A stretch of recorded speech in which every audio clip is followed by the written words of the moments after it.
इसलिए इस भागवत जी के प्रथम श्लोक में मां भारती विराजमान है। इस भागवत जी के प्रथम श्लोक से मां भारती की अभ्यर्चना करते हुए भागवत में हम प्रवेश करेंगे। सही बात आपसे कहूं, 7 दिन में 2.5-3 घंटे में पूरी भागवत जी को सुनाना असंभव है। इसमें 18,000 श्लोक हैं, 12 स्कंद हैं, 335 अध्याय हैं, 4 लाख से ऊपर शब्द हैं और एक एक शब्द के ऊपर 7-7 दिन की कथा हो सकती है। इसलिए हम आप तो केवल दरस परस मज्जन अरूपाना गोस्वामी जी की केवल इस उत्साहन के द्वारा एक बाल प्रयास करके इसकी कुछ आचमन जैसे करने का सौभाग्य प्राप्त करेंगे। भागवत जी का यह पहला श्लोक जब कहता है मैं सत्य पर ध्यान करता हूं, परम सत्य का ध्यान करता हूं, I meditate on absolute truth. सत्य को परम शब्द की कोई आवश्यकता नहीं है। लक्षण ग्रंथ ये कहते हैं जब पूर्ण वस्तु के आगे किसी विशेषण की आवश्यकता नहीं पड़ती।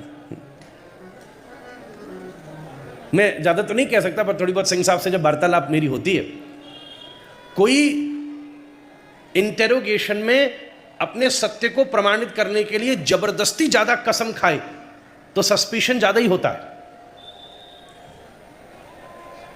जबरदस्ती कसम खाए, अब कहे कि हाँ महाराज हम जो कह रहे हैं सत्य बोल रहे हैं सर। सत्य में एक अलग प्रकार का कॉन्फिडेंस है, लक्षण ग्रंथ इस बात को कह रहे हैं।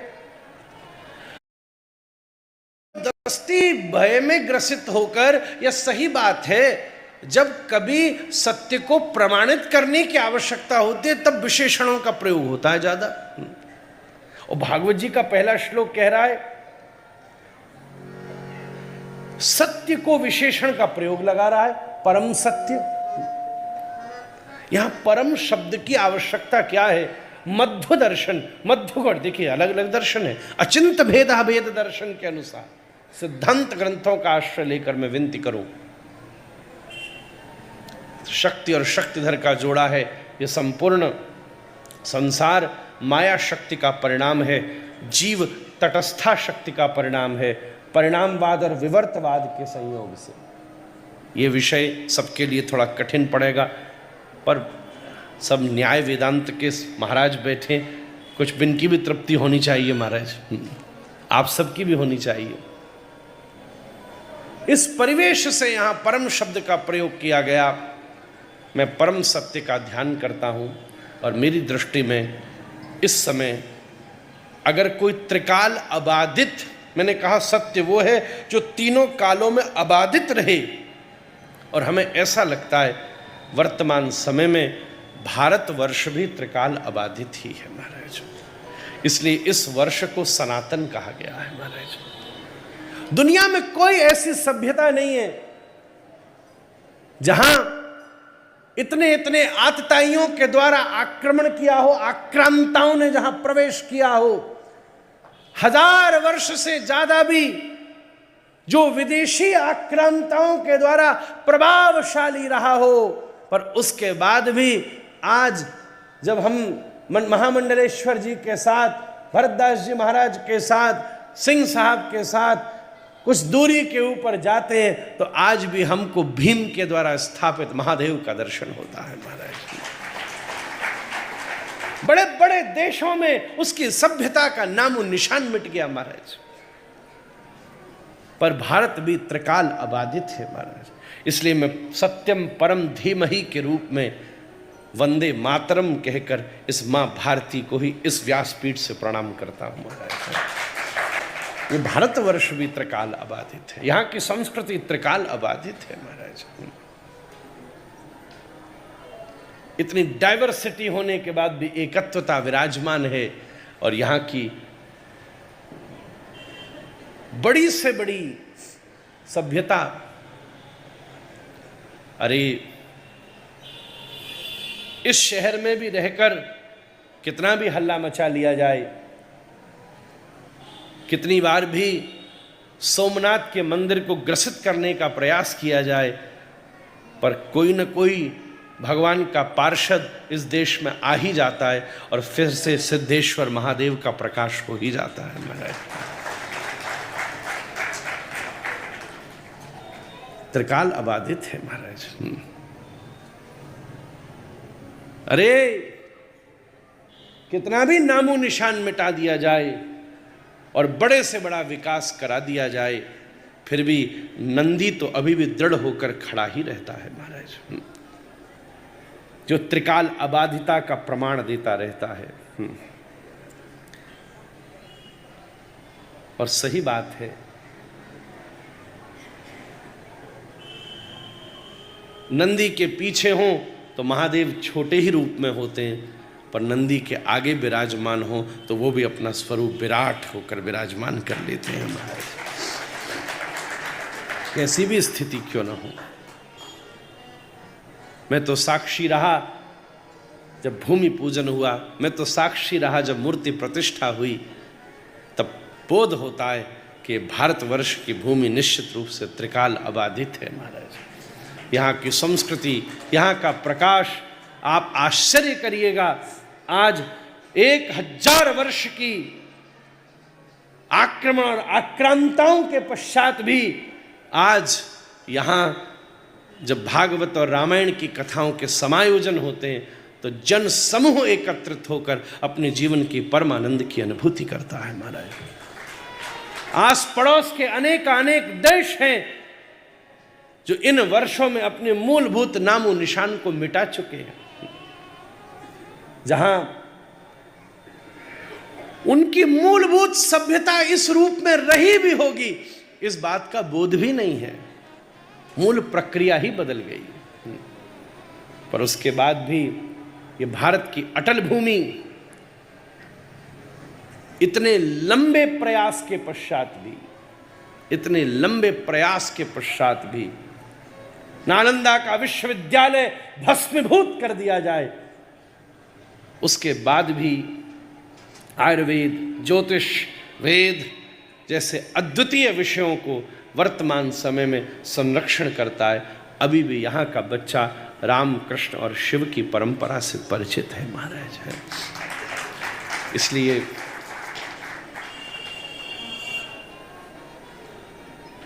कुछ दिनों पहले कहीं किसी व्यवस्था में किसी ने मानस जला दी, किसी ने एक पुस्तक जला दी, किसी ने पुस्तक फाड़ दी, तो हमको सिंह साहब पूछा, बोले राम तो सब कल्पना है। मैंने कही ठीक है, कई बार भैंस के आगे बीन बजाने से फायदा नहीं होता। तो मैंने कहा कोई बात नहीं, तुम कह रहे हो तो सोच समझ के कह रहे होगे, पर मेरे एक प्रश्न का उत्तर दो। अगर तुम कल्पना भी कह रहे हो तो ये तो मानते हो ना कि ये कल्पना भी इस देश ने की है महाराज। ये क्यों ना कर सका अमेरिका, ये क्यों ना कर सका ब्रिटेन, क्यों ना कर सका, ये क्यों ना कर सका इटली, ये क्यों ना कर सका ऑस्ट्रेलिया। अरे भगवान की कृपा और गुरु जी की कृपा से पश्चिम और भारत के अनेक साहित्यों के दर्शन करने का सौभाग्य मिला है। चाहे कालिदास हों, दिंगनाथ हों, भवभूति हों, चाहे बाणभट्ट हों, चाहे श्रीहर्ष हों, और इसके साथ साथ सॉक्रेटिस हों, मिल्टन हों, नीत्शे हों, विलियम शेक्सपियर हों, बेन मीज हों, बड़े बड़े उत्तर और पश्चिमी बड़े बड़े लेखक और साहित्य, द पैराडाइज लॉस्ट जैसे मिल्टन के महाकाव्य को देखिए, अंग्रेजी शब्दावली की चरम सीमा का अनुभव होगा। Shakespearean English Stratford upon Avon जैसे ग्राम में स्थापित रहने वाले उस व्यक्तित्व के द्वारा इतनी दिव्यता से स्थापित हुई है। इन सब का मार्गदर्शन, इन सब का अनुसंधान करने के पश्चात भी पूरी दुनिया में मुझे कोई एक ऐसी किताब नहीं मिली जहां एक भाई इतने बड़े जन समूह को ले जा रहा हो दूसरे भाई को मनाने के लिए महाराज। एक पूरी दुनिया के इतिहास में कोई ऐसी किताब नहीं है, कोई ऐसा विचार नहीं है, कोई ऐसी सोच नहीं है जो पूरे जन समूह को ले जाया जा रहा हो, सैनिकों को ले जाया जा रहा हो क्यों? बोले जंगल में मेरा भाई रूठा बैठा है, उसको वापस ले आओ महाराज, उसको राज्य गद्दी पर स्थापित कर दो महाराज। ऐसी दिव्यता। इसलिए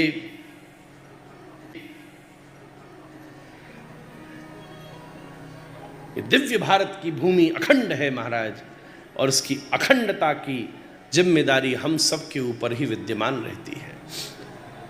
और मैं आपसे विनती करूं, इसकी अखंडता तभी तक स्थापित रह सकती है जब तक इसके ऊपर राष्ट्र धर्म के साथ सनातन धर्म की दिव्यता की स्थापना बनी रहेगी महाराज।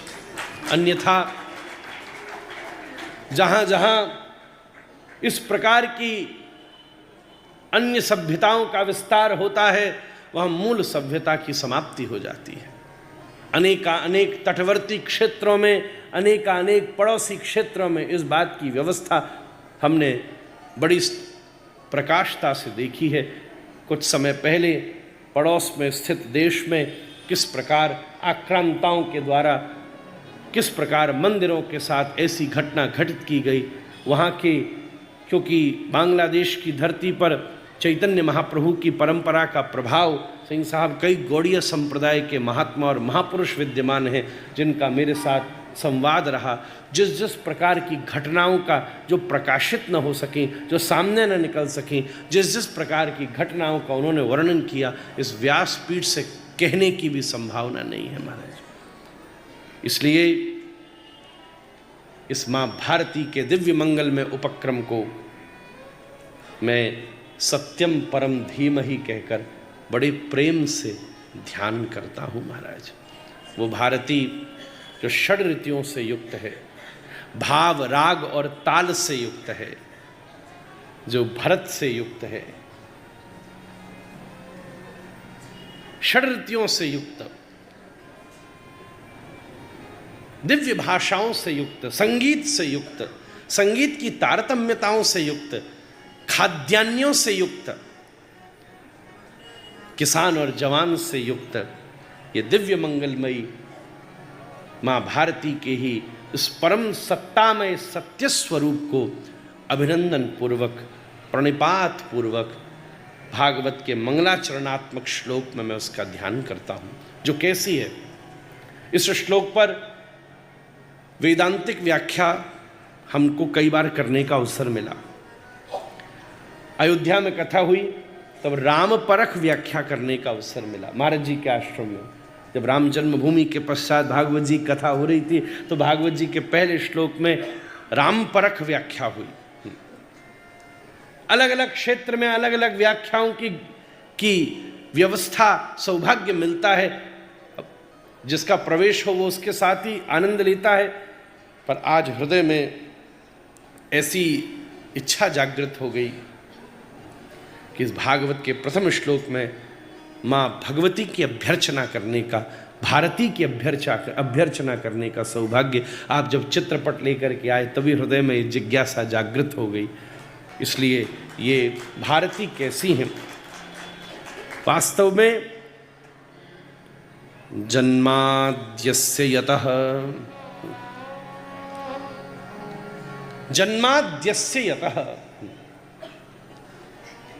मैं शास्त्र की व्यवस्था से देखूं तो एकमात्र भारतवर्ष ऐसा है जहां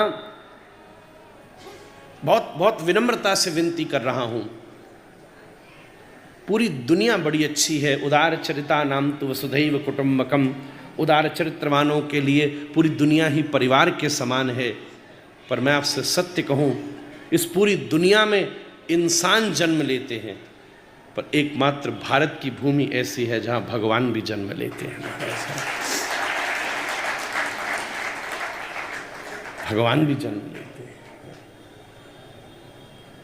श्री राम जन्मभूमि, श्री कृष्ण जन्मभूमि के रूप में जिस देश की दिव्यता हो, जो भूमि ईश्वर की भूमि है, किसी भूमि का इस भारत के गांव देहात में चले जाइएगा, उसका संबंध केवल वास्को डिगामा और कोलंबस की खोज तक सीमित नहीं है। उसका संबंध महाभारत और रामायण के काल से स्थापित है। ये ब्रह्मा जी स्वयं विराजमान है, महादेव को विराजमान करते हैं। वहीं दूसरी तरफ महाभारत के युग में स्वयं पांडव इस क्षेत्र में विचरण करते हैं, स्वयं भगवान श्री कृष्ण। जैसा मुझे महाराज जी ने बताया, लिंग पुराण आदि ग्रंथों में इसकी चर्चा जब मैंने आपसे पूछा तो लिंग पुराण में इसकी चर्चा प्राप्त होती है कि स्वयं भगवान श्री कृष्ण जामवंती जी के साथ आकर के इस क्षेत्र में विराजमान होकर शिव सहित अम्ब सांब रूपी पुत्र को प्राप्त करते हैं महाराज, जहां भगवान जन्म लेते हैं। इंसान भी सब जगह पैदा होते होंगे, विद्वान भी सब जगह पैदा होते होंगे, पर महाराज जी कहते भगवान को कभी जन्म लेना हो तो भारत भूमि का ही चुनाव करना पड़ता है, जो संपूर्ण विश्व की जन्मभूमि है। सही बात तो यह है, मानव का जन्म होना प्रकृति है, पर मानवता का जन्म लेना ही मनुष्यत्व है महाराज।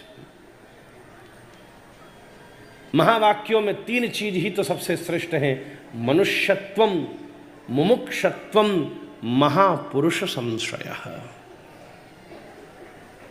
आद्याचार्य का वचन है महाराज। इस दुनिया में 3 चीज सबसे दुर्लभ है।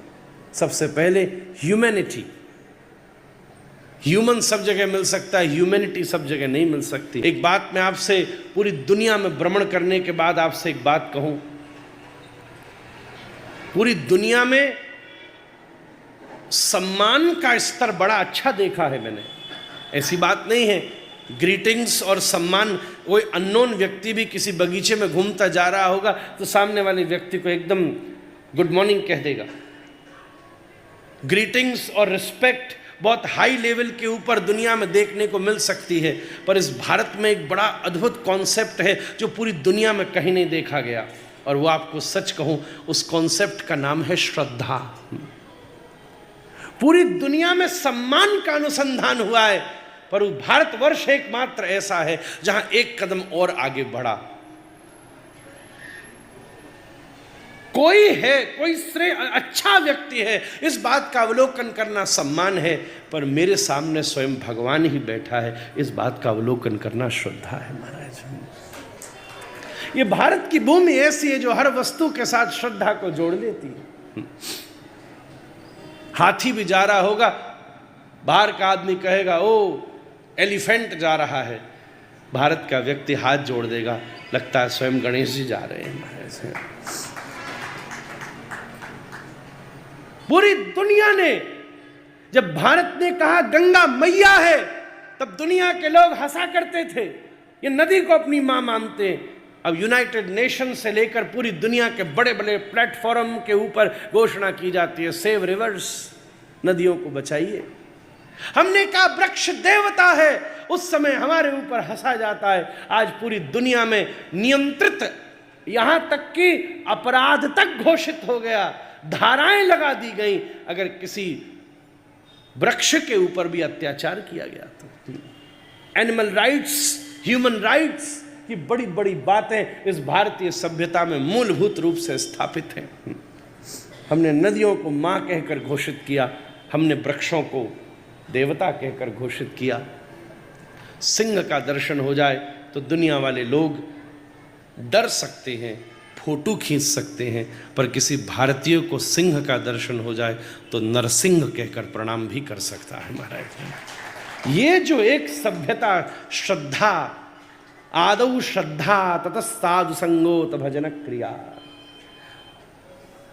इसलिए श्री कृष्ण कहते हैं श्रद्धावान लभते ज्ञानम तत्परः संयतेन्द्रियः।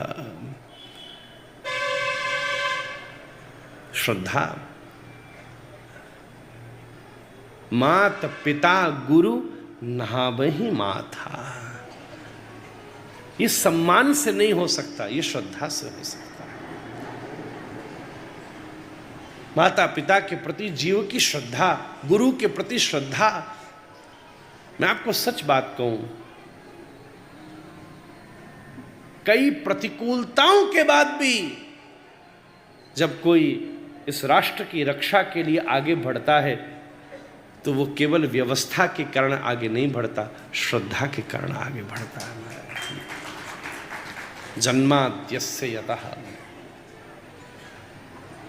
इसलिए इस सुदृढ़ मानवीयता की शिक्षा देने वाली, जन्म देने वाली, सुदृढ़ मानवीयता को जन्म देने वाली मनुष्यत्वम मुमुक्षत्वम महापुरुष संश्रय, ऐसी ये जननी जन्माद्यस्य यतः इस भारत भूमि को मैं प्रणाम करता हूं। अन्वयाद इतरतश्चार्थेषु भिज्ञ स्वराट।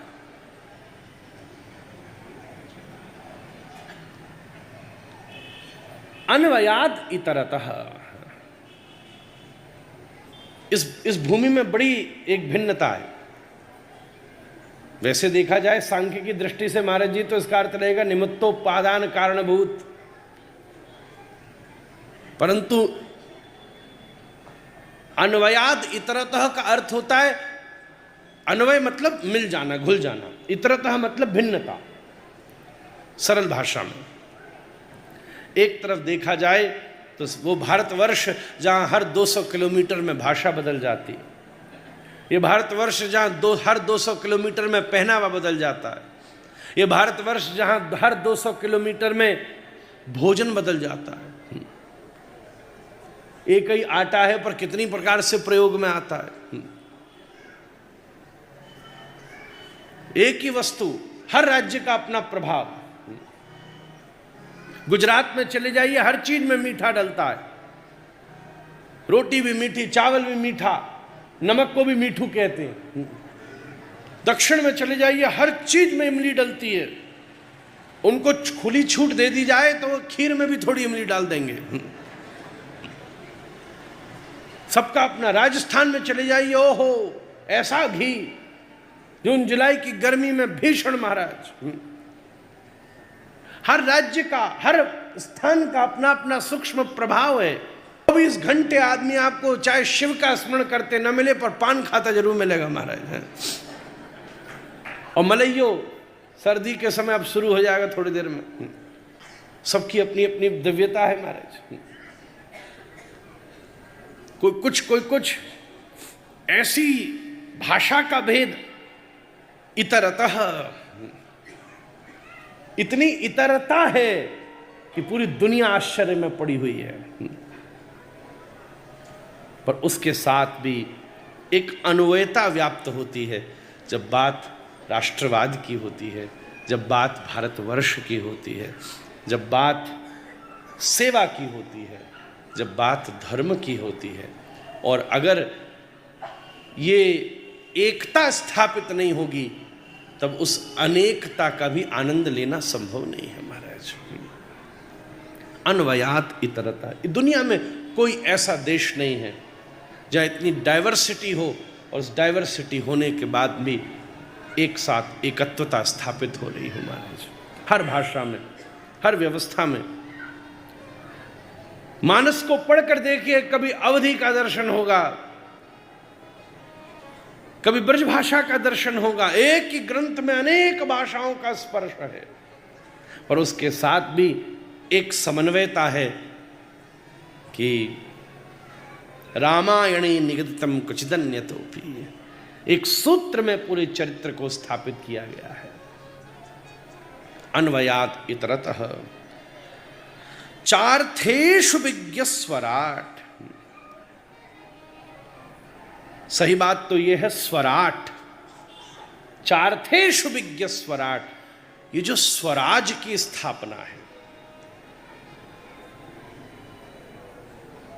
बोस के समय से, अरे हम तो बात करेंगे महाराज शिवाजी के समय से महाराज, भगत सिंह के समय से, और वर्तमान समय में स्वराट, ये स्वराज्य की स्थापना का मंगल में सौभाग्य, जहां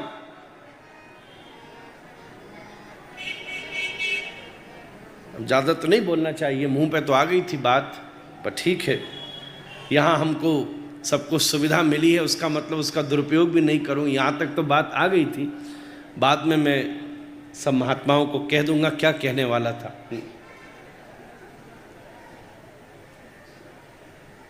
जहां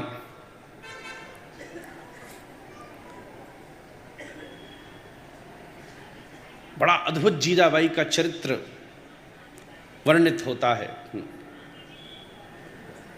जब किले के ऊपर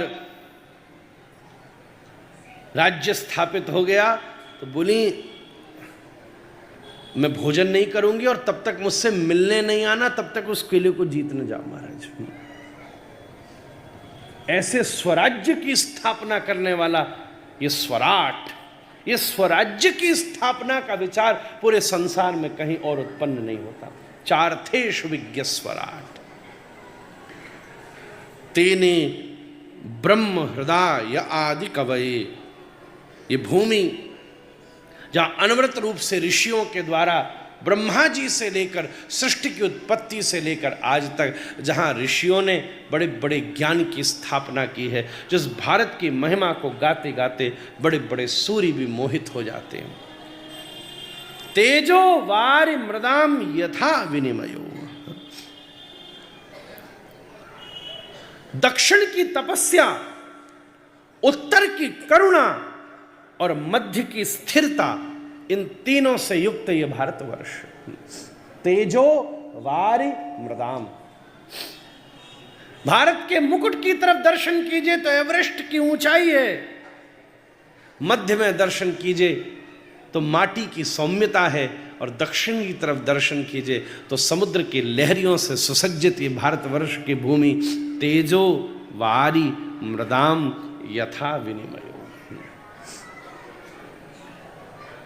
यत्र सर्गो मृषा। ये तीनों मिलकर के इस भारत की दिव्यता को स्थापित करते हैं। धामना स्वेन सदा निरस्त कुहकम। निश्चित रूप से देवता भी जिस भूमि पर जन्म लेने के लिए तपस्या करते हैं, क्योंकि देव भी एक योनि है, कहीं न कहीं जीव योनि में ही देवता आता है, पर वो कभी कभी जीवन भर तपस्या करके प्रार्थना करता है भगवान से कि एक बार भारतवर्ष में हमें मानव बनाकर पैदा कर दो। तो पूछा ब्रह्मा जी ने देवताओं से भागवत जी में, तुम ऐसा क्यों चाहते हो? बोले क्योंकि भारतवर्ष में अगर मानव बनकर के जन्म ले गए तो मुक्त होने का सौभाग्य प्राप्त हो सकता है। मुमुक्षत्वम महापुरुष संश्रय धामना स्वेन सदा निरस्त कुहकम। ऐसे सत्यम परम धीमहि। इस भारत भूमि की दिव्यता की सत्यता को मैं प्रणाम करके भागवत के मंगलाचरणात्मक प्रवेश में प्रवेश करता हूँ। भागवत जी के 3 श्लोक का मंगलाचरण है।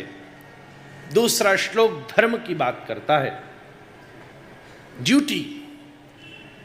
हमारी ट्रेनिंग में ड्यूटी का परफेक्शन बहुत महत्वपूर्ण है।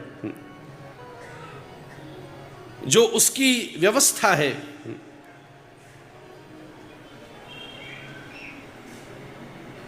संवैधानिक परिवेश में दूसरा एक बड़ा महत्वपूर्ण कमांडमेंट है, जन सेवा को ईश्वर सेवा समझा जाए।